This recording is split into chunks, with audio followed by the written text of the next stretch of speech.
Naquele tempo, Jesus disse a seus discípulos: quando o Filho do Homem vier em sua glória, acompanhado de todos os anjos, então se assentará em seu trono glorioso.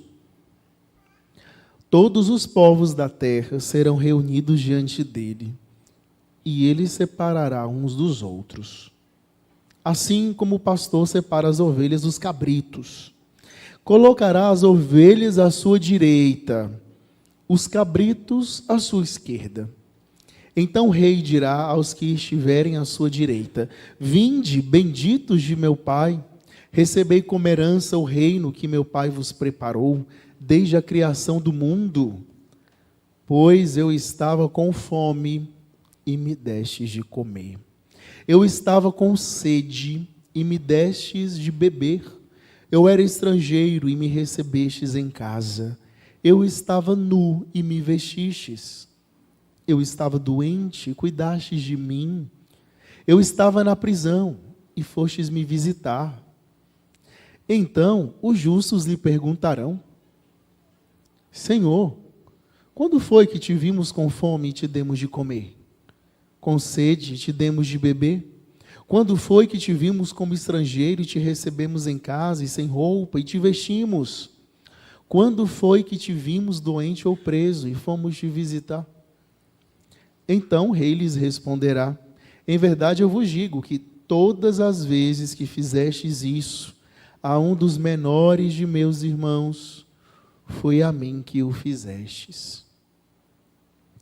Depois o rei dirá aos que estiverem à sua esquerda: afastai-vos de mim, malditos, ide para o fogo eterno, preparado para o diabo e para os seus anjos. Pois eu estava com fome e não me destes de comer. Eu estava com sede e não me destes de beber. Eu era estrangeiro e não me recebestes em casa. Eu estava nu e não me vestistes. Eu estava doente e na prisão e não fostes me visitar. E responderão também eles: Senhor, quando foi que te vimos com fome ou com sede, como estrangeiro ou nu, doente ou preso, e não te servimos? Então o rei lhes responderá: em verdade eu vos digo, todas as vezes que não fizestes isso a um desses pequeninos, foi a mim que não o fizestes. Portanto, estes irão para o castigo eterno, enquanto os justos irão para a vida eterna. Palavra da salvação. Glória a vós, Senhor. Louvado seja o nosso Senhor Jesus Cristo. Irmãos, 10 anos atrás, quando eu estava para ser ordenado sacerdote, eu pedi a Deus uma palavra que pudesse direcionar o meu ministério. E a palavra que Deus me deu foi justamente essa que eu acabei de proclamar. O meu lema sacerdotal é este: todas as vezes que fizestes isso a um dos menores, os meus irmãos, foi a mim que o fizestes. Esta verdade de fé, ela resume toda a caminhada que nós fizemos desde o começo do ano. No ano litúrgico, nós aprendemos a amar a Deus e aprendemos a servir a Deus, acompanhados pela Virgem Maria. Cada momento do ano, nós descobrimos o mistério de Jesus Cristo. E hoje, no último domingo do ano litúrgico, encerrando este ciclo, o Senhor, Ele mostra o final da história, o juízo final. Como se dará esse juízo, irmãos? O que o Senhor vai colocar na balança das nossas vidas? Vejam, a balança das nossas vidas será pesada pela quantidade de amor com o qual nós aplicamos a nossa vida. É isso. O amor, ele resume toda a lei e os profetas, o Antigo e o Novo Testamento. Tudo aquilo que nós fazemos, irmãos, na nossa vida espiritual, tudo, as nossas orações, o terço, a missa dominical, o jejum, a penitência, tudo, suportar as dificuldades, confiar em Deus, se confessar, se batizar, se crismar, casar na igreja, tudo que nós fazemos tem apenas uma única finalidade: nos tornar aptos para socorrer os mais pequeninos. Tudo o que nós fazemos espiritualmente deve convergir para esse ponto que Jesus nos disse: façam o bem para os pequeninos, isso vos salvará. E apenas isso. E todo o bem que nós deixamos de fazer para os pequeninos nos condenará. Todas as vezes que nós não fazemos o bem, nós estamos nos autocondenando, porque estamos desprezando a presença de Deus naqueles que são os pequeninos do Senhor. E quem são esses pequeninos? É aquele que tem fome, sede, aquele que está nu, aquele que está doente, está preso. Aquele que é órfão, a viúva, o estrangeiro, aqueles que não têm sustento, não têm força, não tem quem lute por eles, aqueles desavisados, desabrigados, as pessoas que materialmente passam necessidade, mas também as pessoas que espiritualmente passam dificuldades, aqueles que estão nas periferias da existência, aqueles que se sentem abandonados, aqueles que se sentem solitários, depressivos, humilhados, envergonhados pela sua condição social, pela sua orientação sexual, pela sua forma de vida e por aquilo que a vida fez com eles. Essas pessoas que estão à margem da graça, à margem, aqueles que estão profundamente prostrados, são esses pequeninos que nós devemos buscar e servi-los, porque ali Jesus está. É impossível fazer atos verdadeiros de amor como esses que Jesus mandou nós fazermos, se nós não estivermos imbuídos do Espírito Santo de Deus. Por isso a necessidade de orar, jejuar e fazer penitência.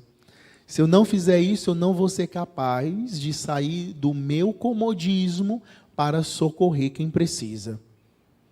E olha, a minha e a sua salvação dependem disso. De nós nos enchermos do Espírito Santo para sermos capazes de socorrer quem precisa. Essa é a vontade de Deus, irmãos. Tudo está resumido aqui. O reinado de Cristo acontece e se realiza a cada vez que você estende a sua mão, que você abre os tesouros do tempo do seu coração, que você devota o seu bem mais precioso, que é o seu tempo, para servir ao próximo. Quando você faz isso, você está apressando e construindo o reino de Cristo aqui nesta terra. Agora vejam o que nós ouvimos na segunda leitura dessa carta de São Paulo aos Coríntios, é o capítulo 15. O capítulo 15 da carta de São Paulo aos Coríntios é um capítulo que fala sobre as últimas coisas, o fim último de tudo. Ele vai falar da ressurreição, vai falar também da vinda de Cristo e como o reinado de Cristo acontece nessa terra. O finalzinho diz assim: tudo deverá ser submetido a Jesus. E quando tudo estiver sob os seus pés, então ele dará toda a criação submissa a ele, a Deus Pai. E Deus será tudo em todos. Esta é a conclusão da história da humanidade. Aquilo que começou no paraíso se concluirá aqui, com a vitória de Jesus, com o reinado de Jesus Cristo, onde Deus será tudo em todos. Este reino não está longe de vós, disse Jesus. O reino de Deus está muito perto de vós. Porque ele começa onde? Aqui. No meu e no seu coração. Dentro da sua alma. Ali começa o reinado de Jesus. O que precisa dentro de você, na sua vida e na sua história, ser submetido a Deus hoje? O que ainda é rebelião dentro de você? O que ainda é insubmissão? O que ainda é vanglória e vaidade dentro da sua existência? Dentro da sua intimidade? O que ainda não está debaixo dos pés de Jesus? Hoje, nessa missa, no qual celebramos Cristo, Rei do Universo, nós somos exortados a submeter-nos a Jesus Cristo. E pela providência do Senhor, estamos celebrando esta novena. Hoje é a 8ª noite da novena, em honra a Nossa Senhora das Graças. Aqui está aquela que se submeteu de maneira perfeita a Jesus. Olhando para ela e para as suas virtudes, nós aprendemos exatamente como nos submeter a Deus. A primeira forma de submissão, e aquela pela qual começa tudo na nossa vida espiritual, a humildade. Só se submete quem é humilde. E a Virgem Maria, sendo humilde, ela se submeteu. Ela disse: eis aqui a serva do Senhor. Faça-se em mim segundo a vossa vontade. A vontade de Deus se realizou na vida dela, porque ela deu a liberdade para Deus agir. Assim na nossa vida, se existe alguma coisa que ainda está incongruente na nossa alma, como Maria, possamos dizer assim também: eis aqui o servo, eis aqui a serva do Senhor, faça-se em mim segundo a vossa vontade. Diga isso a Jesus hoje na hora da comunhão: Senhor, faça em mim a tua vontade. Eu quero me submeter ao teu senhorio e ao teu reinado. Me ajude, Jesus, pelas mãos de Maria, a fazer a vossa vontade e a estender a minha mão aos pequeninos do